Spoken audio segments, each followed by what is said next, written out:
Ya, insya Allah kita sudah mengumpulkan beberapa saksi dalam waktu dekat sudah mengarah kepada nama-nama tersangka. Mohon doa restunya ya.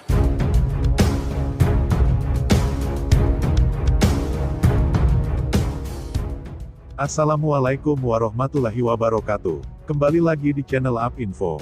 Sebelum kita ke pokok pembahasan, kami sangat berterima kasih kepada kalian yang telah mengklik video ini, yang artinya, kami yakin kalau kalian masih penasaran terkait siapa pelaku pembunuhan ibu dan anak di Subang, dan kalau begitu mari kita kawal sama-sama kasus pembunuhan Subang ini sampai terungkap.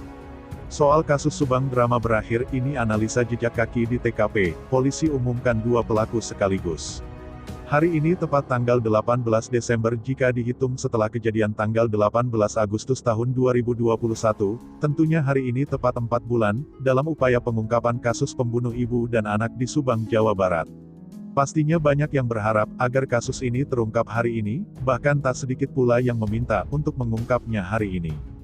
Karena masyarakat tentunya menantikan hasil kinerja pihak kepolisian, yang sudah 4 bulan menangani kasus tersebut. Yang terbaru, menyinggung soal jejak kaki yang ada di tempat kejadian perkara TKP, pembunuh ibu dan anak di Subang yang tidak diterangkan penyidik kepada publik. Dalam analisanya, Anjas mempertanyakan apakah penyidik bisa mengumumkan 2 pelaku sekaligus dengan bukti jejak kaki tersebut.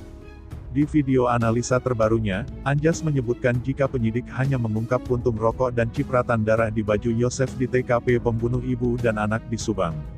Namun, 2 jejak kaki berbeda yang disebut-sebut milik pelaku pembunuh ibu dan anak di Subang tidak pernah dibahas di media manapun. Anjas berujar bahwa penyidik tidak mungkin menyebutkan soal jejak kaki yang diduga milik 2 orang pelaku ada di TKP, jika memang hal itu tidak benar adanya. Menurut analisa Anjas, ada kemungkinan jika ditemukan DNA dari para saksi dalam 2 jejak kaki tersebut, mereka akan mengelak dengan alasan sering ada di TKP sebelumnya. Pasalnya, TKP juga rumah sekaligus kantor dari yayasan milik kedua korban pembunuh ibu dan anak di Subang, Tuti dan Amel. Namun Anjas juga memiliki opini lain, bahwa kemungkinan saja 2 jejak kaki yang diduga milik 2 pelaku ini, berada di titik dilakukannya eksekusi korban pembunuh ibu dan anak di Subang. Melalui analisanya, Anjas mengungkapkan bahwa sampai saat ini temuan jejak kaki dari 2 pelaku itu tidak pernah dijelaskan lebih lanjut. Jadi, tidak ada yang tahu bentuk jejak kaki 2 pelaku tersebut seperti apa.